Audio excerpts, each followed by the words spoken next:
Hey folks, it's Stu from Evolution Unleashed, and wow, OpenAI sending shockwaves reverberating around the world yet again. And of course, we're talking about SORA, their new text to video model. Look, just yesterday, Runway were in the lead. The text to video space hadn't really changed a lot in the last month. And then OpenAI come out and just pull the rug under the key players and completely leapfrog them. This represents a massive leap forward. So you've got to imagine what it's like sitting in the boardrooms right now when you see what's happening. But before we talk about that and what this move kind of tells us in the bigger picture about what OpenAI's plans are, especially when you think about the trillions of dollars they're trying to raise, cover that in a moment. But let's go all the way back to yesterday and see exactly where text to video was at before this shockwave from OpenAI.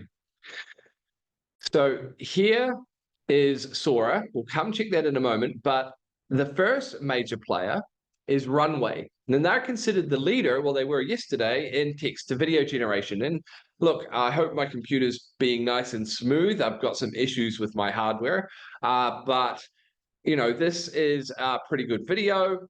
That was pretty much where it's at. Notice you can only get 4 seconds. So you're stuck with 4 second plus 4 second plus 4 second clips. So it can get a bit much, but it's still pretty incredible. The backgrounds are sort of solid, not moving too much, but you know, that's where we're at. And you can see there's some other ones here, you know, some pretty cool stuff. Then the other big player is Pika Labs. So here they are with their, let's see if we can get that to loop, text to video animation. And you can see it's okay, bit of movement. You know, here's some more stuff from them. This is actually some pretty cool stuff. So you can see it's not terrible, right? There's some pretty nice stuff. There's pretty vivid, very cool animations here from Pika Labs. But again, it's all restricted to 4 second clips. And there's a lot more of the motion is zooming in and out rather than actually the scene moving. So what's going to happen for Midjourney now as well. So 5 weeks ago, or January the 3rd, 5-6 weeks ago, they leapt into AI video creation, started off the new year and said, we're going to start training on video. It'll be part of our version 6 point whatever. And we expect to release a product in a few months. Well, can you imagine their boardroom today when they wake up to this from OpenAI? And look, I hope the video is good. It is very smooth what I'm looking at. She's got a real nice swagger going on there. The backgrounds are incredible. It's pretty realistic. And you can see the prompt they've got down here if you're interested. You know, very similar to prompting text to image generators. So yeah, not only do we have this very realistic scene, and it's not just a camera panning in and out, it's actually just following her as she walks, it's more than 4 seconds. So you can get up to 60 seconds, which is mammoth. And if you just saw that, you can even have scene changes all from within that one prompt as it runs. So this is pretty incredible. We'll check out another couple of these. Let's have a look at their animation. This one is incredible. Okay, the flame's not working.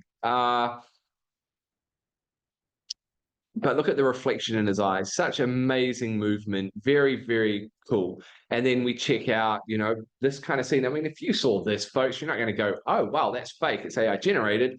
It's absolutely incredible. So with OpenAI sort of firing this massive shot unexpectedly into text to video and literally leapfrogging everybody by a significant margin, how much compute power do they have? How powerful are the models they have if they can just go that fast?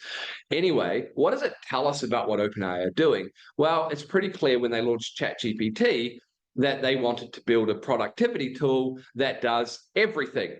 So they incorporated DALL-E, so not only could you generate text, you could generate image. So it's a natural step to include video in ChatGPT, so you'll have all of that content creation ability and productivity. And honestly, if you're in the SaaS space right now, I'd be very worried because you can go to bed one night and everything's rosy, your business is growing, you're adding subscribers or whatever it is to your AI product built on top of these models, and then you wake up the next day and OpenAI or somebody else has just completely blown you away by incorporating it into their product. And what do you know? They've got the user base. You don't. You're out of business. Goodbye. Don't believe me? Talk to Jasper. You know, they were the first to do copywriting, and now ChatGPT came along and wiped them off the planet. They're still there, but they're a shell of their former selves. So it's pretty tough to build in the AI space right now. Obsolescence, become the fear of just being leapfrogged by a competitor is absolutely incredible. Can you imagine the discussions in Pika Labs, Runway? Right now, they don't have the resources that OpenAI have. They don't have the compute power that OpenAI have, and they probably don't have the power of models that OpenAI are deploying. So what we're really seeing, if you take it into the context of what else we're hearing from OpenAI, hey, let's raise trillions of dollars so we can build a data center and some chips and stuff and whatever that is. They want to control. They want to build their own AI that will serve all of humans and do everything. That's their stated goal with AGI, generative intelligence. It can do everything a human can do intellectually, and they're getting there. And I think ChatGPT will be the platform they build that into, and it's going to be very hard to compete with that, folks, if you're in generating video content, anything like that.